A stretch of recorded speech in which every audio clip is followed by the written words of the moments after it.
Hello everyone, welcome back to the revision series. आज इस video में हम देख रहे हैं क्रूस्कल वॉलिस एच टेस्ट के जो स्टेप्स हैं। हमने लास्ट वीडियो में इसका इंट्रोडक्शन किया था।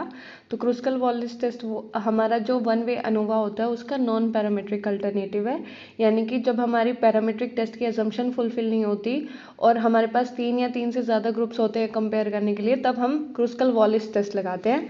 तो स्टेप्स क्या है कि मान लो जो भी हमारे पास स्कोर्स आते हैं, टोटल मान लो 3 अलग अलग ग्रुप है, तो तीनों ग्रुप के स्कोर्स को हमें कंबाइन कर लेना है और फिर उन जो स्कोर्स है उनको एक साथ लिख के कंबाइन करने के बाद में उनको रैंक करना है।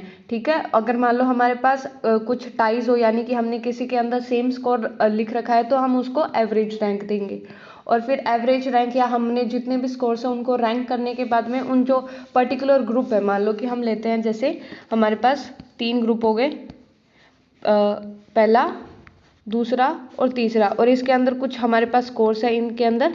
तो हमने सबसे पहले क्या किया, इन सबको कंबाइन कर लिया। ठीक है, फिर उन सबको रैंक प्रोवाइड कर दी। फिर हर एक ग्रुप का मान लो जो फर्स्ट ग्रुप की रैंक्स है उनको हम टोटल करेंगे, सेकंड ग्रुप्स की रैंक है उनको टोटल करेंगे और जो थर्ड ग्रुप है उनकी रैंक को टोटल करेंगे।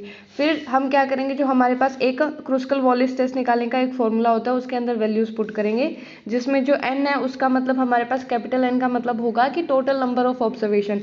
मान लो कि हमने हर एक के अंदर मान लो 3 ऑब्जर्वेशन है और 3 हमारे पास ग्रुप है, तो टोटल हमारे पास 9 ऑब्जर्वेशन होगी।